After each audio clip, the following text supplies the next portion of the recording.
this would be a terrible way to start the episode, but I can't remember the last time I really just didn't have anything to say about a thing we were covering.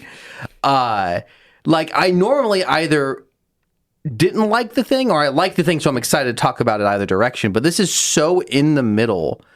Even the Transformers 1 stop motion YouTube series, like that no one knows about, was so fun to talk about. Like, it was so insane. What do you mean? We introduced our entire fan base to that. All four But of them. like, yeah, like even like Wild Robot, for how okay that movie was, the beginning was so good, and it had pretty strong negatives and positive. But like this thing that we're about to talk about, It just kind of exists. it's just, it's sitting there. It truly exists in the C tier of our stuff. It's not, it's not like terrible. If you didn't like it so much, I probably would have felt similarly about From Up on Poppy Hill.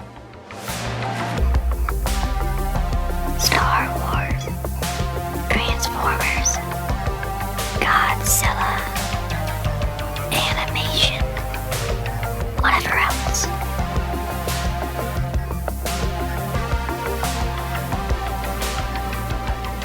Rebels, robots, and etc.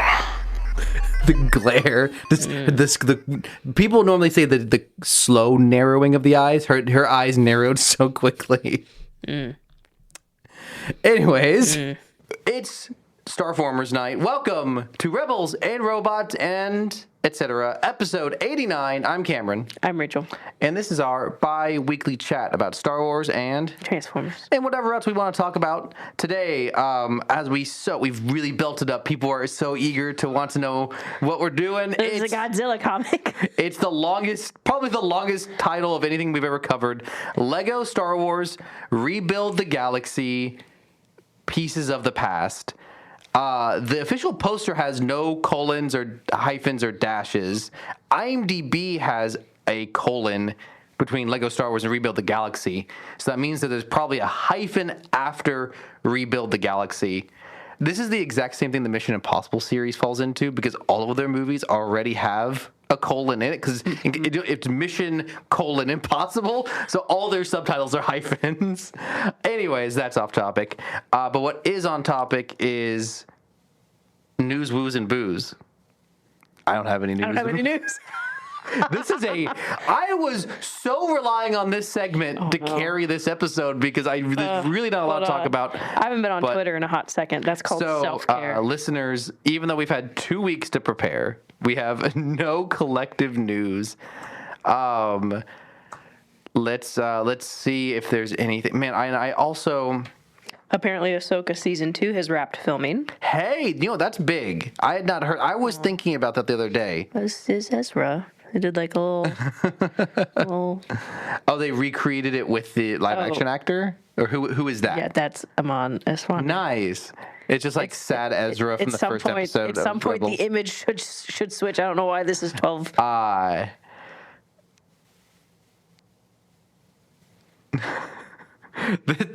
I just type in Star Wars on Google, the first result is that Ray Winstone, British actor, says he was drunk during his Star Wars audition to play Padme's father. Quote, "It didn't go well."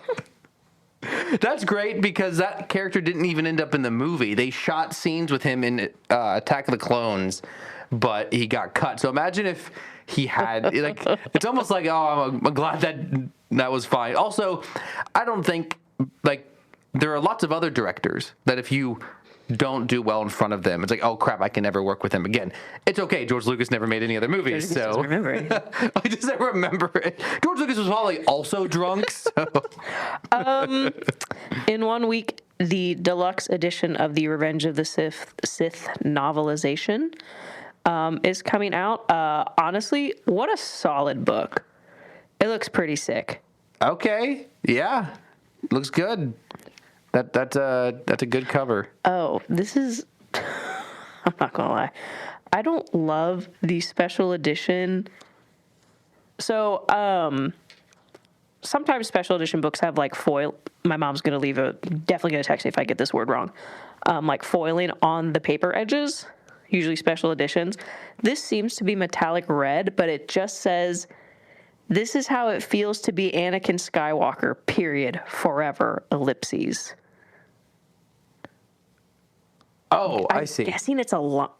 This is how it feels to be Anakin Skywalker forever. I don't understand what that's implying. I do have the Revenge of the Sith novelization for normal people, which is just the not deluxe edition that came out. You know, I wish I knew. This actually kind of brings up a funny memory. Back in 2005, I was early 2005, so I was 9.5 years old. I bought a novelization of Episode 3, and they normally have at least 2 novelizations, like the junior novelization and the main one, if not more. I think Episode 1 had like 7 different ones. I got it before the movie came out, and I distinctly chose to stop reading it so that I wouldn't be, because even that far back, I wanted to be surprised by the movie itself. Because the novelization always comes out quick too. I think that happened with Rise of Skywalker and Last Jedi. The novelizations always hit the shelf before the movie. Bizarre in this era. Because what I was about to say is I don't think that happens anymore because we're in such a anti-spoiler culture. And, 2005, that's kind of like that's right as the internet is kind of becoming very common for people. So it's kind of a bygone era of those things. I feel like maybe they still do it, but it is kind of a funny memory to think back. If you could get not just a Star Wars movie, what was at the time the final Star Wars movie, you could get a novelization of the film before the movie even came out. That's crazy to me. Like that. So I remember, but I did eventually go back and read it, and I'm trying. So this was literally 15 years ago. Wow. No, 20 years ago. I forgot how old I am. You're old. I did the math. I wasn't thinking age-wise. I was thinking year-wise, and I did the math wrong in my head. I said I was 10 years old, so I was thinking 2010. 20 years ago, so 2/3 of my life ago, I read this book. I do have some distinct memories of it, but none of them are really, revealing. They're not, information that is helpful. Kind of 15 years ago. Yeah, wait, what? 2010 from now would have been 15. Yeah, but the movie came out in 2005. Okay, yes, sorry. So I don't have anything to add. I was hoping as I talked about it, something would come to mind. I just kind of remember that, there's obviously more internal dialogue for characters. It's where they get to add in a lot of the deleted scenes. Ironically, actually, I was about to say almost the opposite, which is I remember them they just totally gloss over the fight between Palpatine and the 4 Jedi who come to arrest him, which is funny because we know there's a lot more to that scene than they shot. So it's possible that was not as much in the screenplay, because I would assume the novelization is much more based on the screenplay than anything. Just assuming, because how much long before the movie comes out, they probably have to start writing it, and also they're probably not getting to see the movie. I don't know. I'm just guessing, but I know that there are oftentimes more action-related scenes sometimes aren't as fleshed out in a screenplay. They're more developed by choreographers and stuff. So, but you're right. You do sometimes exactly. It's in the screenplay. It's not in the final movie, so it's more likely to show up in the novelization. I don't know, have you ever read any other Star Wars novelizations? Do you have one that you like? Because I don't remember. I'm curious. I haven't read them. That's fine. You own them. But I own episodes 1, 2, and 3. I have one of the Padme trilogy. I need the other 2. I also have Solo, Catalyst, which is a prequel to Rogue One, which is a prequel to A New Hope, if you're new here. I have some of the original little novelizations that came out with the original trilogy, and then I also have the sequel trilogy and the Aftermath trilogy as well. There are a couple in-betweens that I don't have. I don't read a lot because I'm in school right now. That's fair. Because you know how everyone picks up in their late 20s, they either go back to school or they pick up marathon running. I chose academia again. So in other news, I was going to say another book has come out called. It's an updated version of Star Wars. The blueprints, design, and artwork from the Skywalker saga is out, and it's technical drawings of Star Wars spacecraft, vehicles, weapons, and technology.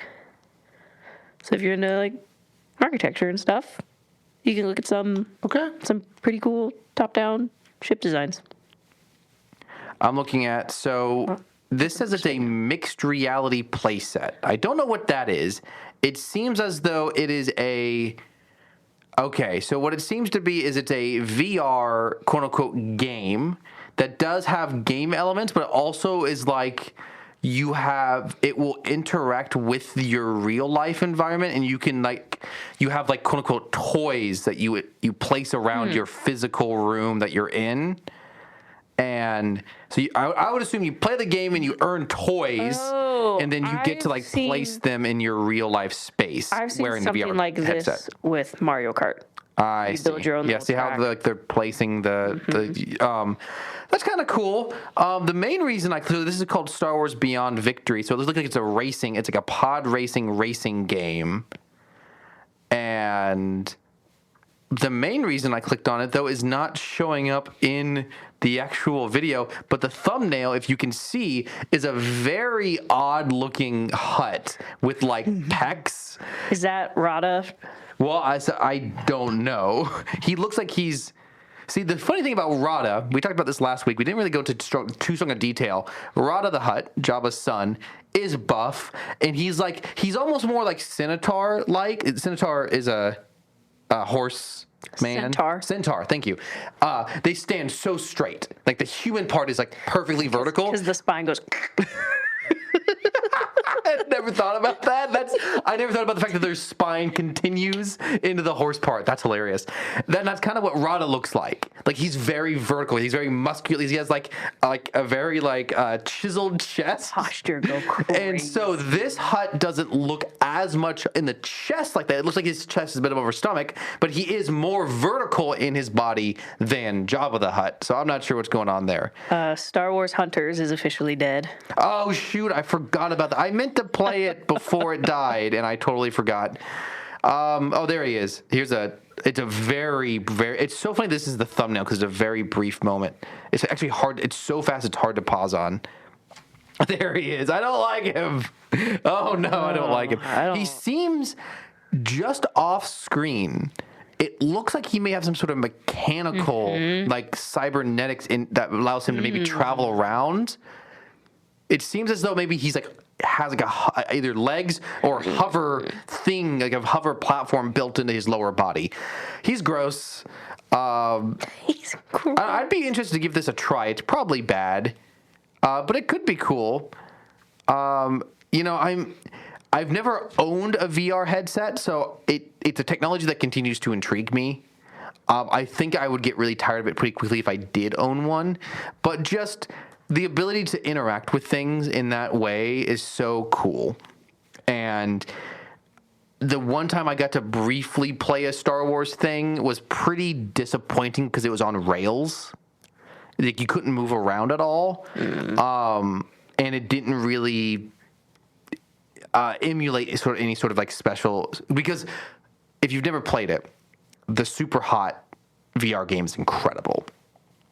You know what Super Hot is? The game. It's a first-person shooter where when you stop, it stops. The environment stops. Pretty sure when we were in college, I was a part of an organization and invited a group of you all, and you played Super Hot there. That is not where I played it. I played someone else. In that environment. I played the Beat Saber, which I guess you know what? That's probably the best quote unquote Star Wars adjacent thing. Star Wars adjacent thing. You get lightsabers and you're cutting stuff, and that has it's almost Jedi training esque. What I'm saying is the VR version of Super Hot, because what happens is you pretty much become Neo from the Matrix. You can dodge bullets and stuff, and you can grab guns, and it's just such an incredible version of that game that is such a high level of what a VR game can do that any other VR game I have played can't match up to it. So I don't know what a Star Wars VR game could do to excite me. I also... A technology that I would look forward to maybe getting better is I tried playing. I one time was at a, what is it called? Go-kart racing place, and I got to play a VR game where you are held in place in a harness, and you can actually walk. So it was a VR game where you get to move around. That would be cool in a Star Wars space to be able to explore a Star Wars location with VR. And so... Who knows? Anyways, I don't know. But talking about Star Wars video games. Nope, we got to go back to Beyond Victory because I've just seen a full image of that hut. His name is Gracchus Okay. and wears lightsaber hilts. Oh, that's what's around his neck as a necklace. Made Okay. made of pieces from Jedi Fallen Order. I'm guessing the assets. But you're right. He's got the Maul thing going on. Oh shoot, there it is. He does got have little, legs. like, scorpion Interesting. legs. Huh. That's a unique character design. I mean, I've never seen that. It may come from Legends, but I've never seen it before. I'm perusing Twitter to see what we missed in the last 3 weeks. Here's a insane headline. Iconic Star Wars villain headed to Michigan this November. I'm guessing it's an actor probably visiting a con. Probably Yes. Sam Witwer. Ray Park will be at the Motor Oh. City Comic Con. The original Maul. Yes. Talking about video games, I hope to play a lot more and hopefully maybe even finish the main campaign in the coming months so I can talk more. But at least due to lack of news this week, I did start playing Star Wars Jedi Survivor this week. Wait, Fallen Order or Survivor? Survivor, the second one. Have you played the first one? No, I had no. I just from what I had seen, it sounded like the second one was so much better that I was not really interested in playing the first one. And it has a quick recap at the beginning. Okay, but Look, I appreciate that video games tell stories, but I'm not willing to play through a pretty good game because then I'm not going to want to play the second one. Like I'm not gonna, at least anytime soon. And honestly, I think most games are designed to assume that you did not play the first. Like that's just how things are made these days.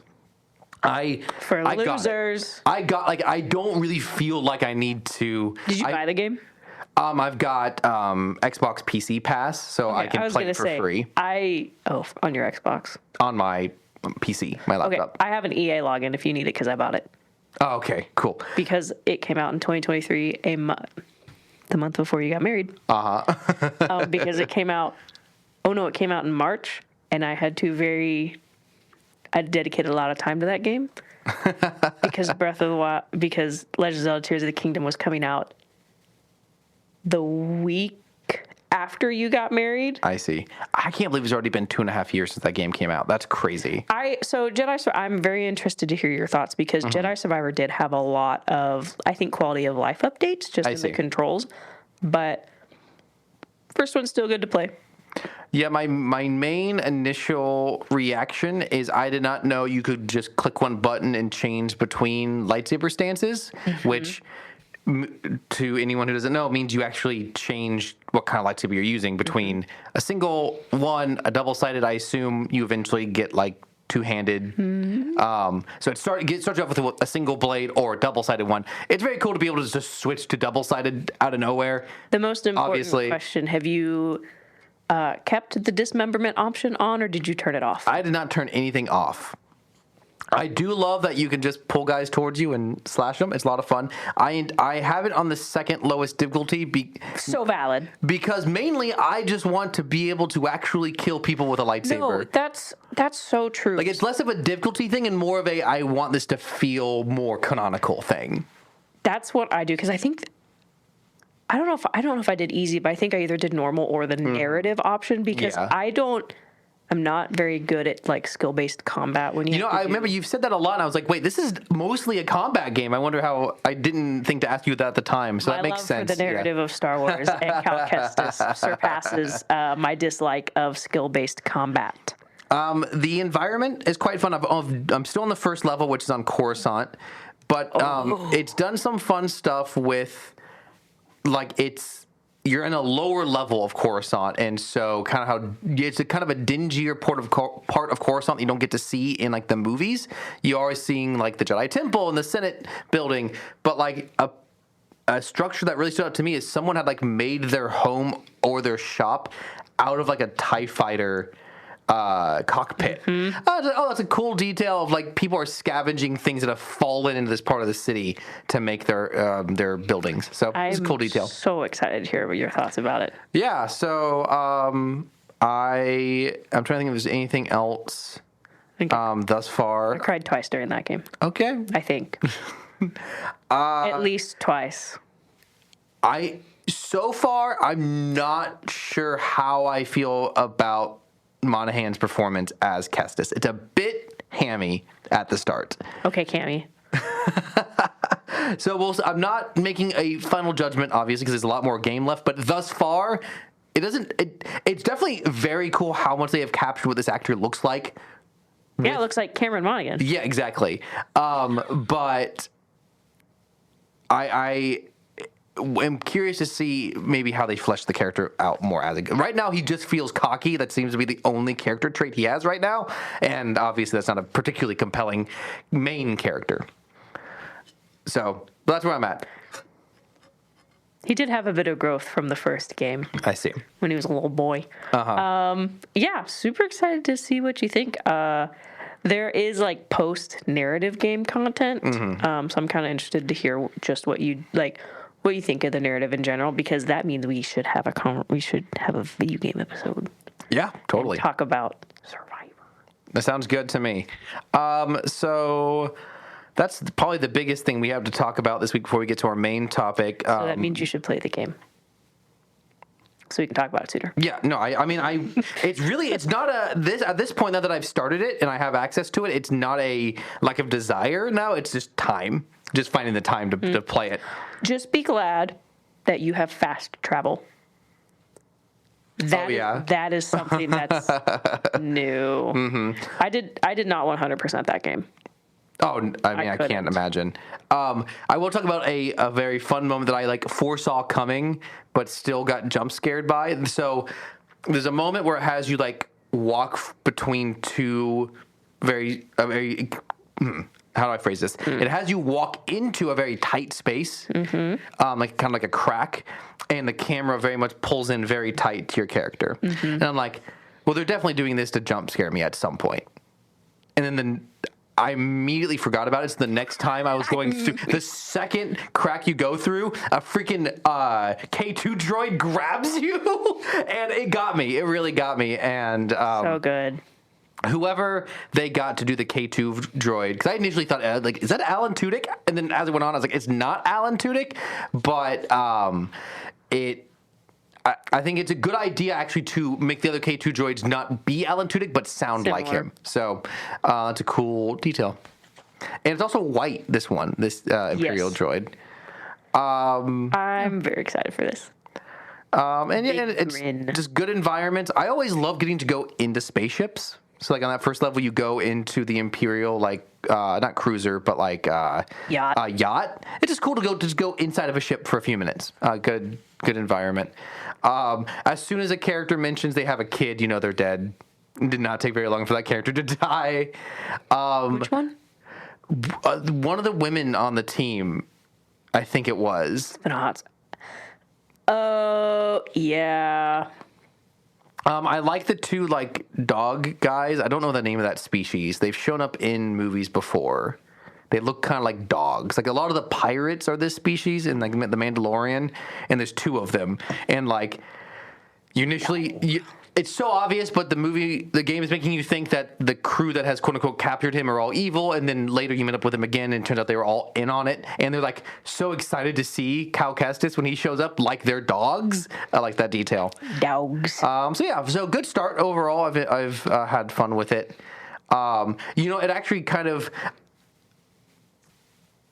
cured a problem I had. So I did get to play it for 20 minutes, a year ago, and I just kind of hopped on. My brother-in-law had it, and I hopped on, just resumed from where he was playing, and I was on some cavernous planet, and I got to roam around there for a little bit, and I got on the spaceship, and I had the ability to go to other planets, and it was Coruscant. I was like, great, I want to go free roam on Coruscant.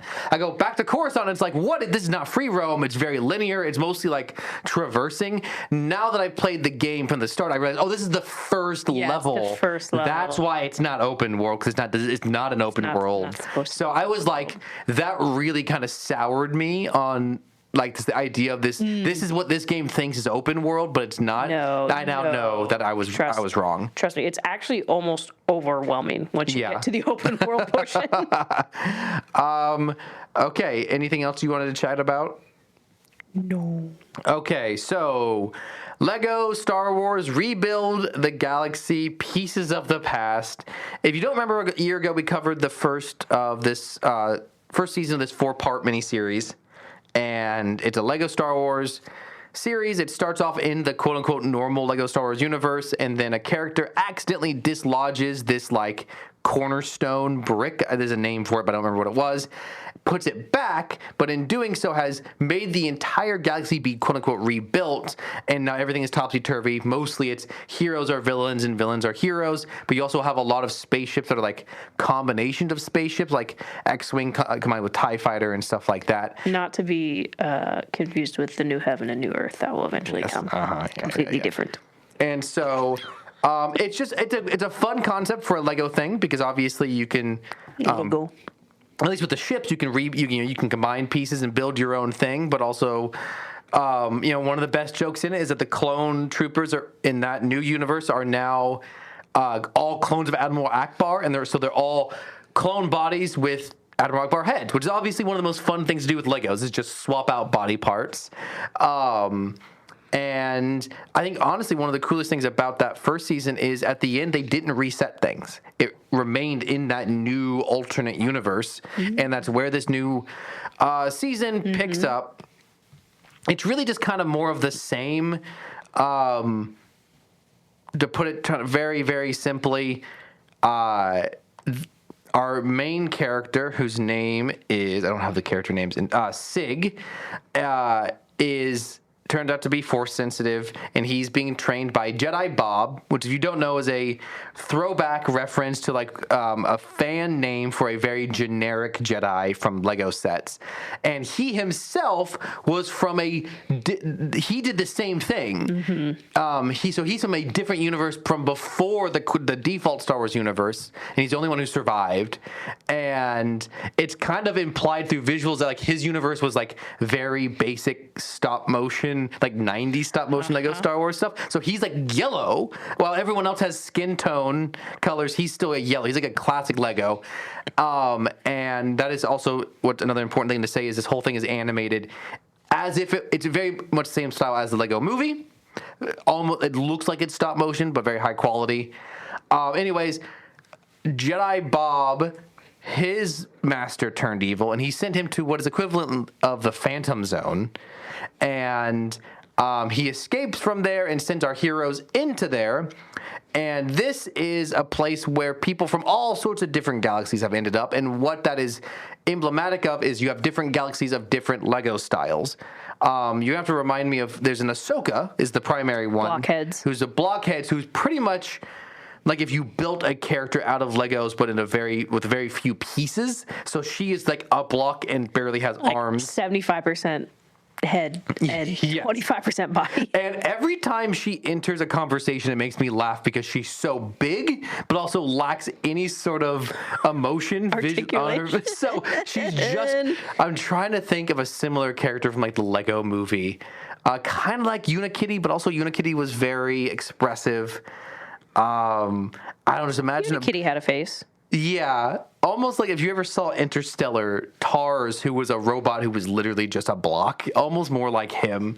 But it is the amount of original voice actors they get in this thing is insane. So you have the original Ahsoka, you have Mark Hamill as Luke Skywalker, you have the original Grievous. You have Cameron Monaghan as Cal Kestis. Very briefly, good little cameo. The most recent Cal Kestis content we've gotten. Yeah, you have Sam Witwer. You have a lot of the voices from like the Clone Wars or Rebels reappearing. You only get a very small Rebels reference in this. There's a lack of Rebels characters, which is quite annoying. It's a devastating thing, really. So really, it's a very basic plot. But more than anything, I'm actually excited to get to the because there's quite a few I was too busy trying to fend off Peanut from eating my dinner when we watched it. We were watching this at our house, and Peanut does like to try to sneak some food. And I'm meaner than you guys, I think, to him. Do you want to do? I was thinking that for this we could just do maybe our biggest positive and our biggest negative. Which one do you prefer to do first?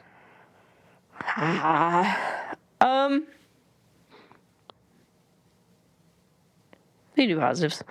Okay. Do you want to go first? Do you have something off the top of your head? I can start. Maybe it'll make you think of something. Let's see. I think this is a very small detail, but probably the thing I enjoyed the most is so they could make. They're animators. They can do whatever they want with scale.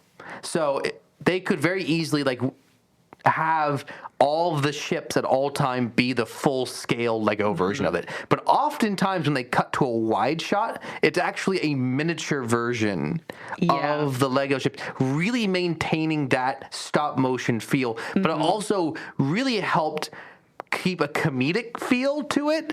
And I just think it's a really creative choice to keep, because also that was a vast majority of the Legos I owned were the miniature ships. So it definitely takes me back to those mini kits. And Mini kit. it's also very much a huge element of the Lego Star Wars games is that you build the mini kits in every level. So I think it's a small detail, but as a Lego lover, as a Star Wars lover, I think it's a really fun element. And as an animation lover, I think it really helped keep those action scenes with injecting them with some creativity. On a similar note, there's also a very fun scene early on where they're in the Death Star, and it cuts wide, and it's as if it is a toy Lego set cut in half, and you're seeing the rooms. They're selling that. Have you seen how expensive that thing is? I can only imagine. Lego Star Wars. So is it specifically from this show, or just a Death Star? It is from the show. Hold on, I saw it. Sorry.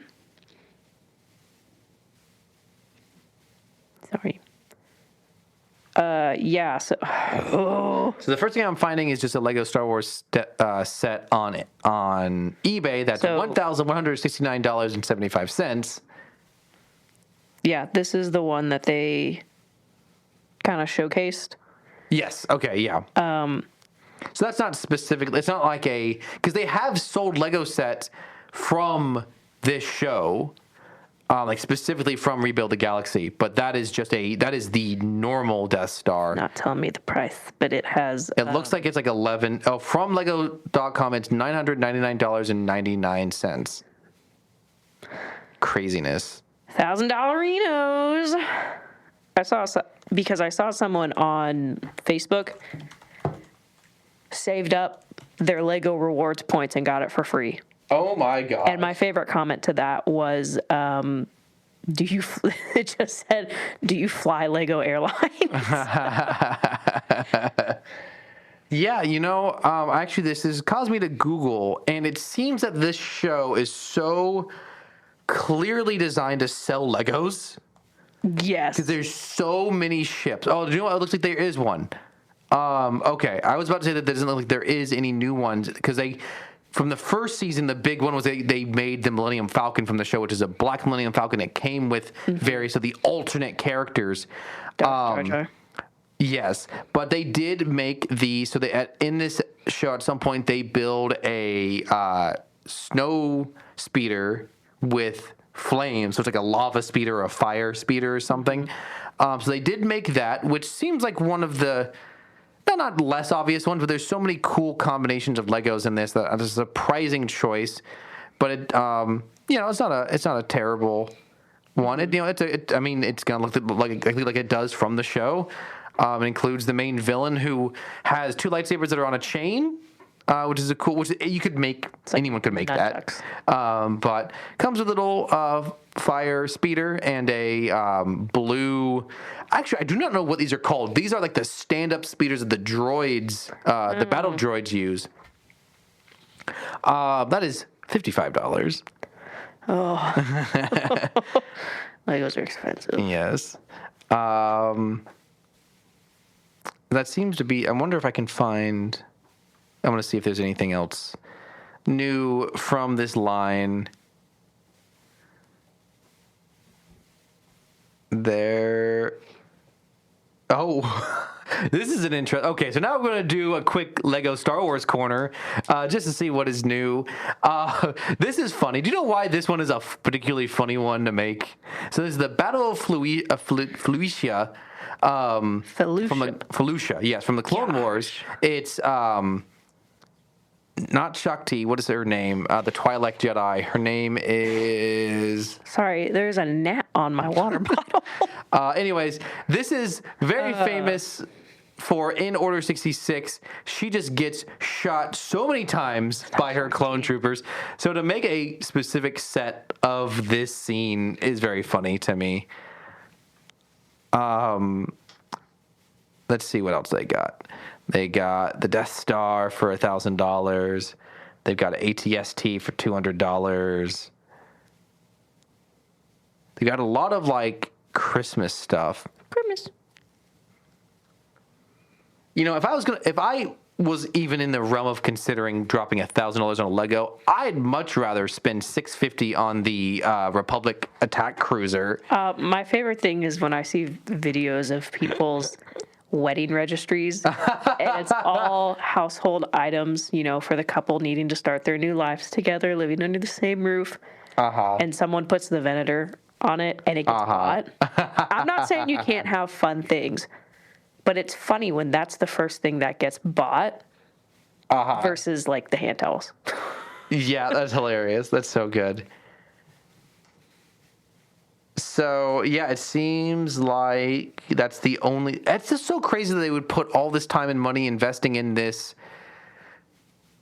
Lego show to only release one Lego set from it. I don't know. But on the other hand, how long it takes them to release the toys based off of the Andor, it does seem like their philosophy is more to try to respond to demand than to anticipate demand, which I guess is not too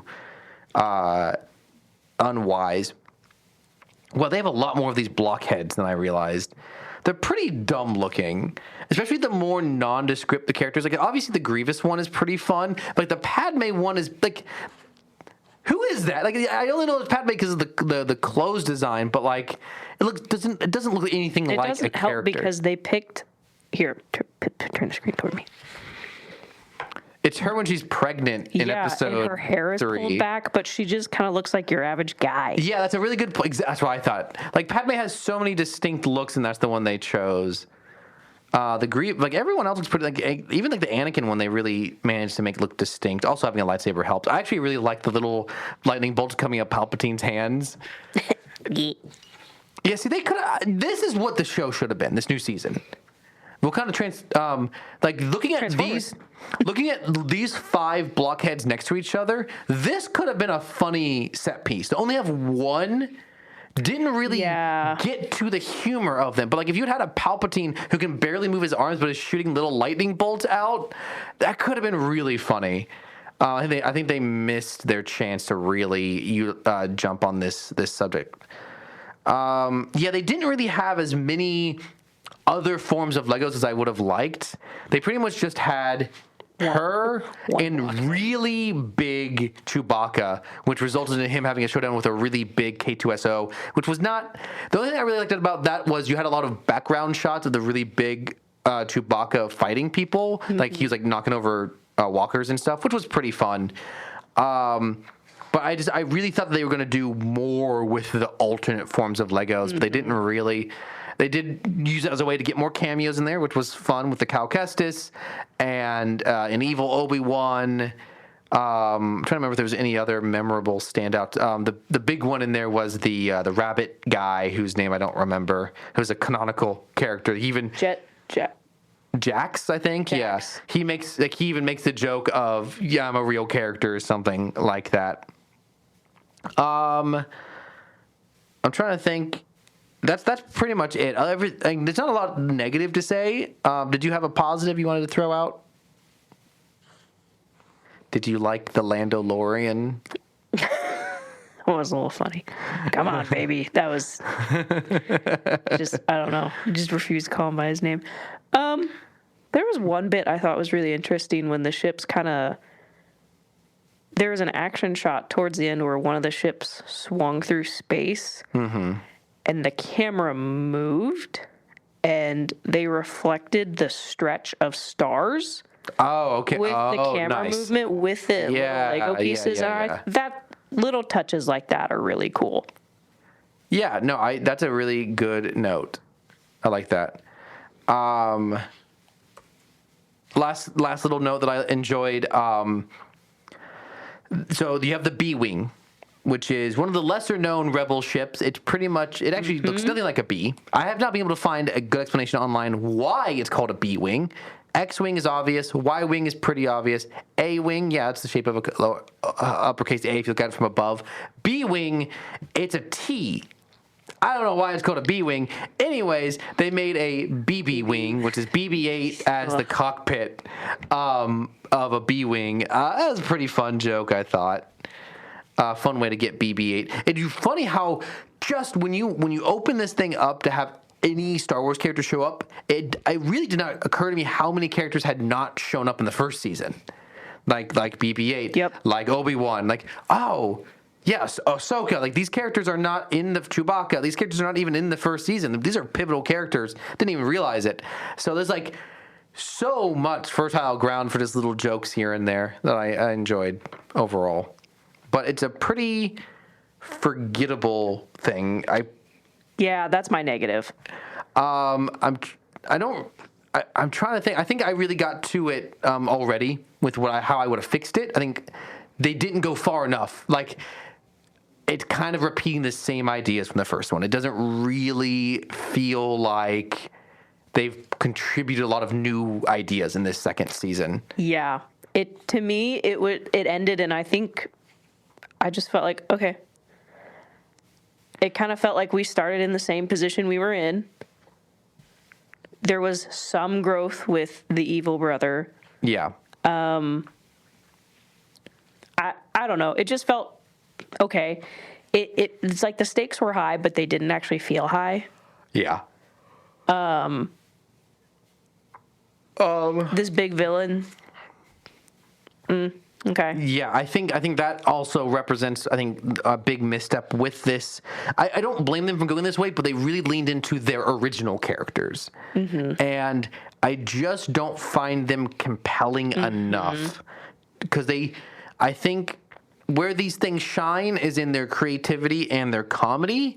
And this one really tries to lean into the narrative, which is not its strong suit at all. And they had their whole cast of like evil characters. Yeah. Just kind of hidden away for the whole film, for the whole couple sets. It was just okay. They had this weird bit where, because they have good Darth Vader, but then they also have millennial age Leia and 60-year-old Luke and then Padme, and they just have this weird family dynamic. It's just, I think it's supposed to be funny, but to me it just felt patty. Patty. That's a really good way to put it. I will say on the flip side of that, though, I did feel as though, so Bobby Moynihan, who's a very recent Saturday Night Live cast member, is the voice of Jedi Bob. I'm not realizing the fact that his name is Bobby Moynihan, and he's playing Jedi Bob, is really putting in, I think, actually a quite good voice performance. And I do feel like his character comes the closest to having an interesting narrative, which is he distrusts... don't break my microphone.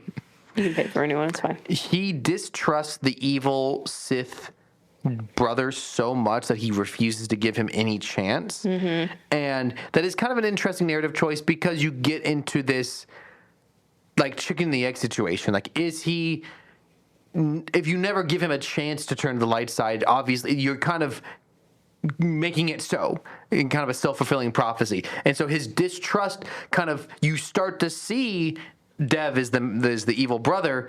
He has some interest in maybe coming to the light side, but the fact that Bob is so distrustful of him, it kind of forces him into behaving like that. And I always find that kind of an interesting, compelling narrative choice, is people become the way you treat them.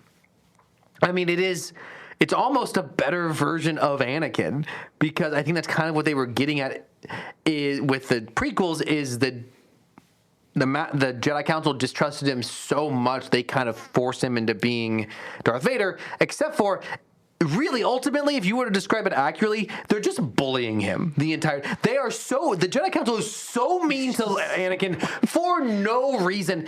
It's a little bit Qui-Gon's fault because Qui-Gon was such a craphead, but we never see that on screen. That's the problem, is that's all extracurricular, like extra canon stuff. You even have Anakin specifically going to Yoda about his fear and hate, and Yoda goes, "Don't do that," and brushes it off entirely. Yeah. No, I mean, there is some good moments in the prequels. I would say that's a pretty decent moment that it truly shows how the Jedi are so much about shutting down your feelings. And there is certain elements of it was just the teaching of the Jedi. But I mean, like, all Obi-Wan and the Jedi Council are so mean to Anakin.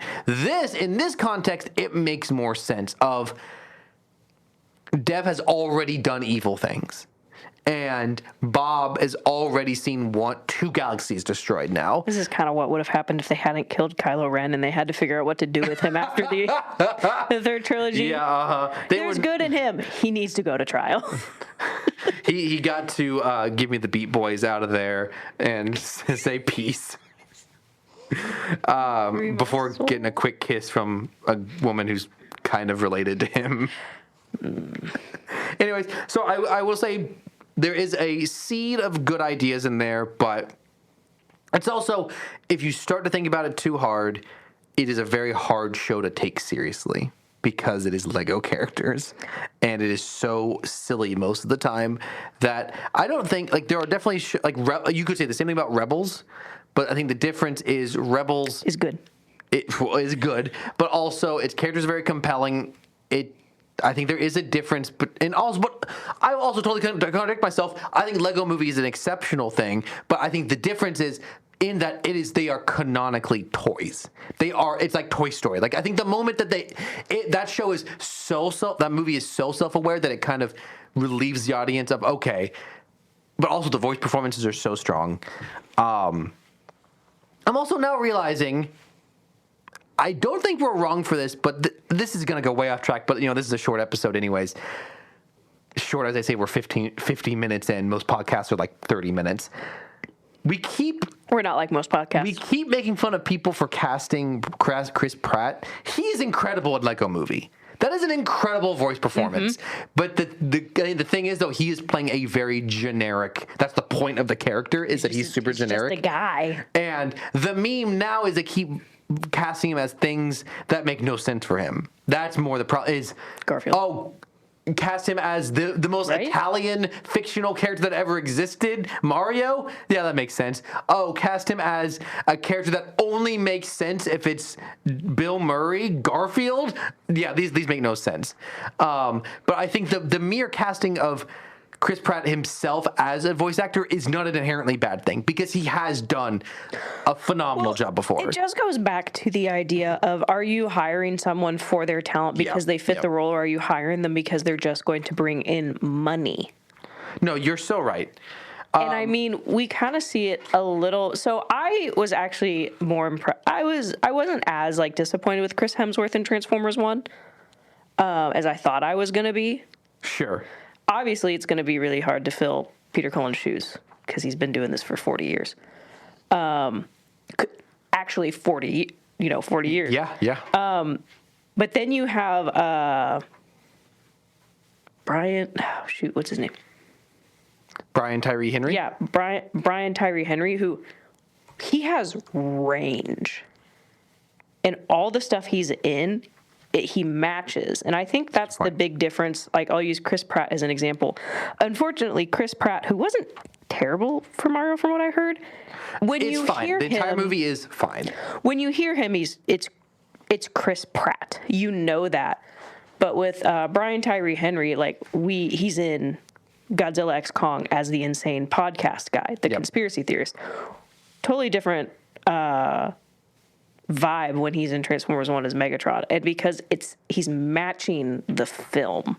He's not just Brian Tyree Henry. He's actually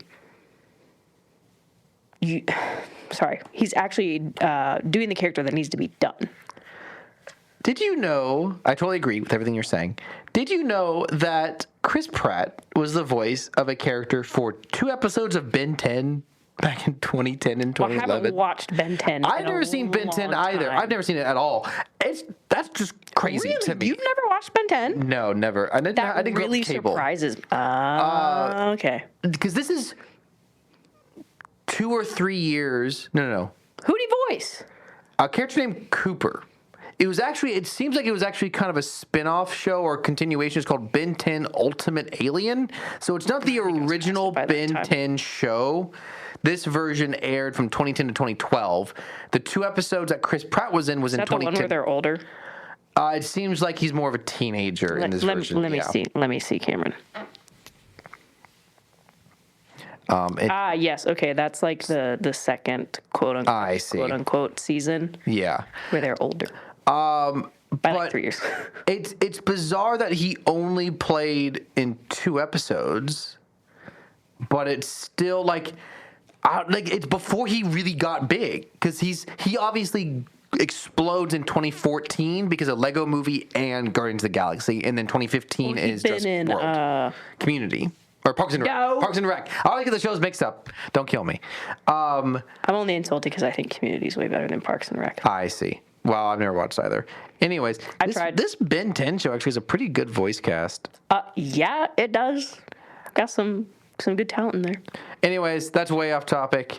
My main point, we've somehow gotten way off topic. To conclude, one last thing I want to say. I don't feel like Chris Pratt needs my defense, but he's also really, really good in the Pixar film Onward because he's playing an actual character. Oh, yeah. I think to agree with your point is if he's kind of like Brad Pitt. You give him a generic leading man role and he sucks. You give him an actual interesting, compelling character that matches his acting style, and he can do more. And I think Brad Pitt has way more range than Chris Pratt, but like, it's that original character that Pratt is good at from Parks and Rec, is the goofy, lovable kind of doofus. That's exactly who he's playing in Onward, and he's the best part of Onward. And Lego Movie, also kind of a goofy, doofus character. Garfield, I don't know what's going on there. I've not seen that animated movie. I can only imagine. Mario, a very, like, once you strip the Italian element from him, that's his only personality trait. Like, I don't know what they were thinking there. I'm now realizing this never occurred to me. Luigi is Charlie Day, who is also one of the main characters in Lego Movie. He's the spaceman. So they're just trying to replicate Lego Movie. The moment you're just trying to replicate a pre-existing thing, you're done. The Italian from it. That's what they did. They even have the original voice actor in it briefly as like an actual Italian plumber. It's like they start off in the real world. I'm going to take a quick moment. If you've never seen the live-action Super Mario movie, it is one of my favorite terrible movies. It is so much fun, and they're more like American Italian, but Chicago or better cast, or like New York. New York. Anyways, we've gotten way off topic. This is not a tangent episode. Do you have any last notes you want to say about Lego, Star Wars, Rebuild the Galaxy, Pieces of the Past? It's fine. If you want background noise, you can put on background noise. If you want to, it's inoffensive. If you need something on in the background while you fight off a cat from eating your food, All right. Moments that make you go, God, I should have taken more detailed notes because now it's been a week and I didn't put in time codes either. Okay, now I'm remembering. So there's a brief moment where I think it's either no, there's no way. It has to be, it's Jedi Bob and the main character are on the Death Star. They come to a big gorge and they need to get across. And one of them turns to the other and goes, should we do something for luck? And this is a really fast reference to when they're in the exact same circumstance in New Hope. Leia and Luke need to swing across, and Leia kisses him and says, it's for luck. I mean, she's kissed her brother twice.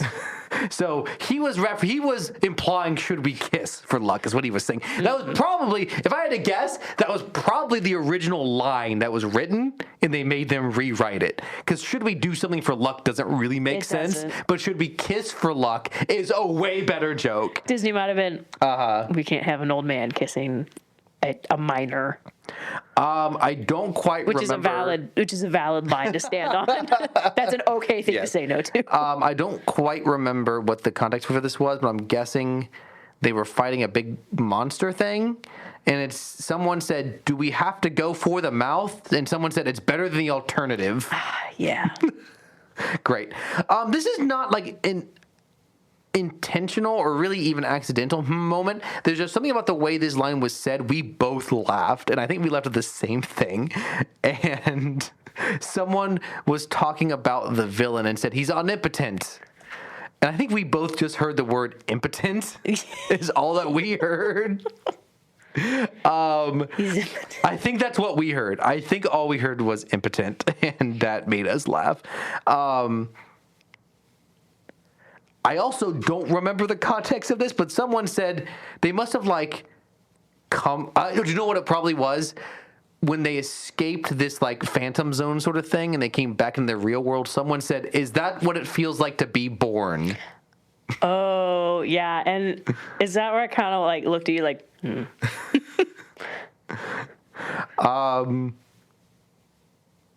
This line doesn't make any sense. I just have the word hoons, Hoons. I don't know what that means. Maybe a typo. one thing that made me go, was the Porgles. Oh, yes. Oh, good call. It was porg combined with purgles, which is the space whales. So it was the space tentacle whales with the giant head of a... Yeah. See, that's the stuff I want them to lean into more. I really love the mashups. The mashups are a lot of fun. Made me uncomfy. Last one I have, they have to sneak on to... No, they don't sneak onto. So pretty much in this narrative, Jabba the Hutt is good. He's a Jedi, which he doesn't end up doing much as a Jedi. And so the equivalent character is actually Padme. Padme is a pirate king and has a... Oh, shoot! I didn't write this down. She sends our main characters out to be thrown into a... what should be a Sarlacc pit, but it's a... Snoke pit or something? Snoke pit. Yeah, so it's a pit of just a bunch of little Snokes down there, which is quite funny. Is this a very far-fetched Pirates of the Caribbean at wit's end reference? Considering Keira Knightley played Padme as the body double in Star Wars. I don't think so. And then was a pirate king in the third movie, which is arguably the best. You're going to make the argument that the third Pirates... I'm going to stand 10 toes down on the fact that At Wit's End is the best Pirates of the Caribbean movie. At Wit's End? At World's End, sorry. At Wit's End is a good parody title. Well, actually, At Wit's End is actually my favorite music track from the soundtrack. I apologize. At World's End... At some point, we will get a new Pirates of the Caribbean something, whether it's a Disney Plus show and we'll have an excuse to cover it on the podcast. God, I've seen what you've done for others.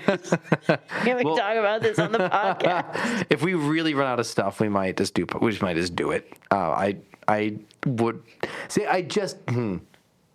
I'm always tempted to do a single episode for a whole series, but. Look, that's a lot. Sorry, I just deflated in the chair. There's so much. We just spent a whole summer covering 6 or 7 Jurassic Park movies. We don't have to watch 4 and 5. Okay, if we maybe. I just don't know how many times I can say, and then Johnny, and then Steve. Oh, Steve. I was about to say Steve Sparrow, and then Jack Sparrow runs around like an idiot. That the series just divulges into that. Anyways, that's way off topic again. Cameron doesn't know the art that is Pirates of the Caribbean. Hey, I love those movies. Big fan. But to say the third one's the best one is wild. In my ranking is 3, 2, 1, 5, 4. No, sorry, it's 3, 1, 2. Okay, all right. That's a little more 3, 1, 2, reasonable. 5, 4. This is like the time. Which one? Did you have Kung Fu Panda 1 ranked last? You didn't. Okay. For some reason in my head, there's some series we ranked where you had the first one ranked last, but I don't remember which one it was. I think you may have They're ranked. so close. Look, okay. I'm not throwing you under the bus as much as I know how much you like the sequels. Didn't I do it as 2, 3, 1?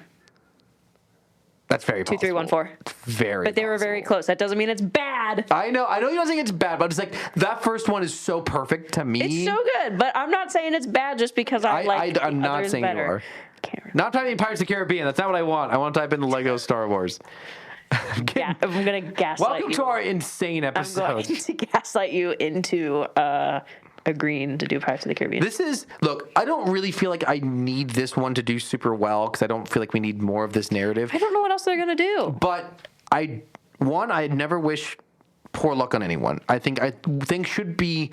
I don't think you should want something to be successful for this promise of a sequel. Things should just decently. I mean, if you Most compare movies this nowadays. if you compare this to the bulk of what is made these days, this is Heads and Shoulders. That's a shampoo brand. Heads. What is it? Dandruff. Knees and shoulders. What is the term? Is it Head and Shoulders above the rest? What is the euphemism? I remembered it until you made me think of the dandruff shampoo. No, this episode's insane. I'm thinking It is Head and leagues ahead. It is Head and Shoulders above the rest. I was right. Okay, the brand threw me off. My point I was getting at is when you type in Lego Star Wars into Disney Plus, 4 things show up before this thing, which kind of to me means they have just buried this. That they have like not on freaking the main page. The old one shows up before the new one. Yeah, because we looked at it Because for they have them season 2. listed as separate shows. That's not confusing. Anyways, I guess my annoyance here is that Disney. I mean, everyone hates this. How streaming platforms make a thing and then bury it and then blame the thing for the reason it didn't do well. I still suspect that this paid for Smiling Friends season 3. Michael Cusack That's not how shows work. voices Servo, the gunk droid, who had an interesting arc. That was a whole. But it was like their gong droid was like becoming sentient and feeling emotions. yeah. Because he was the one that asked, "Is this what it feels like to be born?" Oh, That makes so much more sense. That makes way more sense. But yeah, the theory, that's my theory. It paid for this cameo voice acting paid for Smiling Friends season 3. Thanks, Disney. Okay, I think we're done with this. Meme minute, but it's longer than a minute. But is it longer than a meme I don't know if parsec it's or gonna be meme longer than a astrosecond? minute tonight, We might Cameron. actually get shorter than a minute. I have one meme. I also have one meme. Oh my gosh, let's do it. Less than a minute. I have videos I can probably show you on Instagram. I mean, I've seen all the ones you've sent me. Anyways, show me your meme. So it's a guy on his knees, bent over, like gripping his hair in just a pose of despair. Okay. I was initially planning on being a casual fan, but then I thought, why not just let it consume my soul instead? Picture of the Star Wars Rebels poster. Well, on a podcast, and we've gone. I think we've been doing this for so long, it kind of just feels natural to keep doing a podcast. But really, the amount of effort and intentionality it keeps to keep making a regular podcast about this niche of a topic, even though lots of people know what Star Wars is and Transformers, it's still pretty niche in the general world of podcasts. Yes, we have allowed it to consume at least some part of our life. Definitely consumed our summer with all the Jurassic Park stuff. Jeez. So it's a picture of Captain Tarpols, who's like the general of the Gungan army from Phantom Menace. So it's just a picture of him looking Why are you pretty censoring regal. it with your hand? My identity is not found in being a Gungan captain. My identity is built on a foundation of Jesus Christ. I think I saw that one. Someone also did it with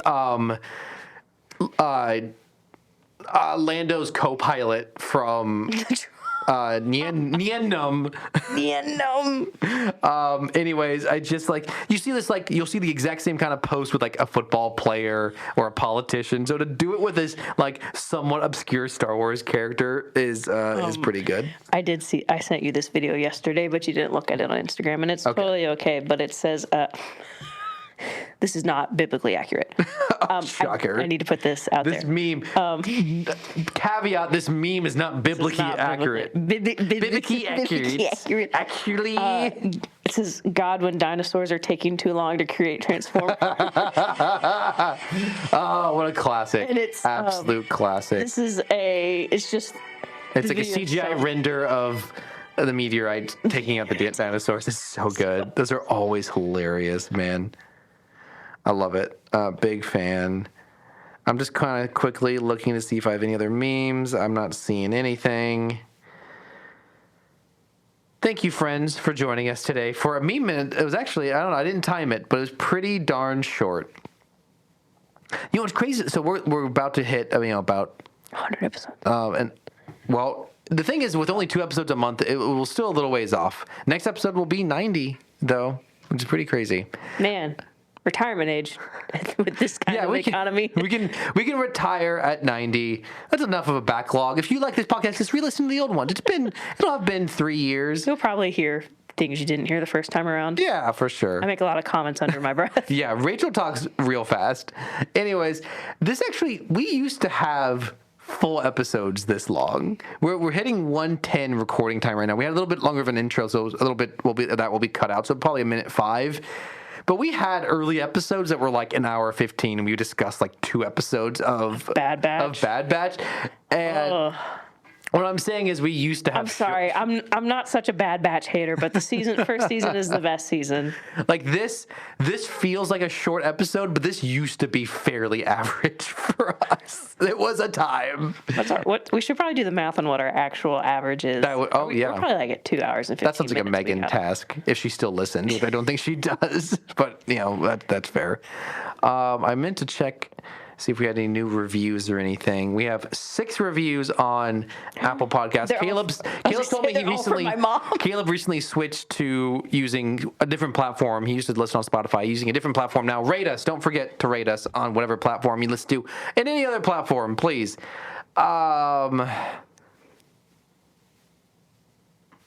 In the last 30 days, we have 47 plays on Spotify. Not bad. How about all time? Let's take a listen.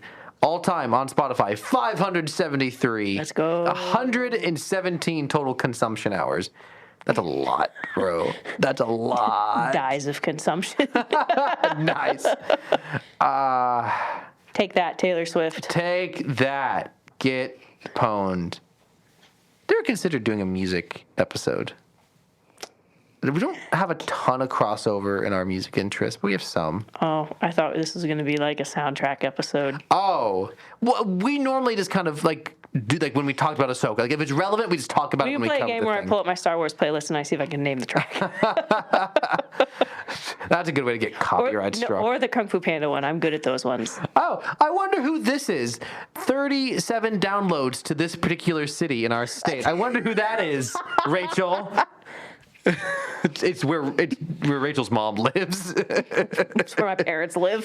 Why do we have 27 downloads from Sao Paulo, Brazil, and 16 from Brazil, from Rio de Janeiro? Your Venmo. Say again? Is it your Venmo or Venmo? VPN? I don't listen I don't ever use a VPN on my phone. I only listen on my phone. So the Australians are still up there, 15, and this is in the last however many days. Really? The last 180 days. Australians are still going strong. Who's listening to? Leave us a review if you listen to us outside of the continental United Yes, States. please. We would love if you are a human being and you listen to this podcast from anywhere, really, but you've never written in. We would love to hear from you. I don't know if these people exist. I don't know if they're all just bots. We had something. This cannot be right. Maybe our friends made a bunch of fake accounts to make us feel better. So according to our RSS, which is our hosting platform, in March we had 57 downloads. In April we had 117. In May we had 143. In June we had 118. In July, we had 52. In August, we had 735. I have a hard time believing this. And then back down to 7 in September. Did we only have one? We may have only had. How many episodes did we have in September? How do we only have 7 downloads in September? Did we talk about Shin Godzilla in August? Did everyone just really love Shin Godzilla? We got picked up by a Godzilla subreddit or something. Let's see. The Shin Godzilla episode was posted September 20th because I forgot. Oh yeah. Wait, no. This is. I'm looking at Instagram. That's the wrong. I forgot my birthday. Let's take a look. Shin Godzilla episode was published on September 2nd, and the Tangent episode was published on September 18th. Wow. That really... Only 7 downloads? That doesn't sound right. No one wanted to hear my dissertation Across on 2 episodes? on Christ-like figures in media. Man. But we also... Okay, there's no way this makes any sense because we actually only released 1 episode in August. And do you know what that episode was? Transformers G1 Dinobot Island. Yeah, let's go. So I wonder if these are like delayed. So we got picked up by the Jurassic Stats? Park subreddit. Yes, it would be if these are real numbers, it's got to be Jurassic Park. I forgot about what my subtitle was for our final episode, the Fallen Kingdom and Dominion episode. It just says these movies extinct. Do we have any rage listeners? Like, do we have anyone Do we have anyone that hates our content? I and just would love listens out of to pure hear from spite? them. I would absolutely love to know that. Anything. It doesn't matter why you listen. If you listen at all, please tell us.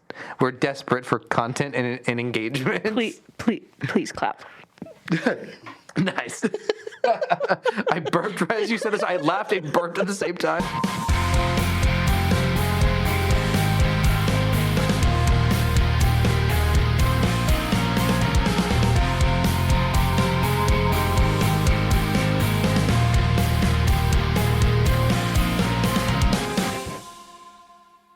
Oh, man.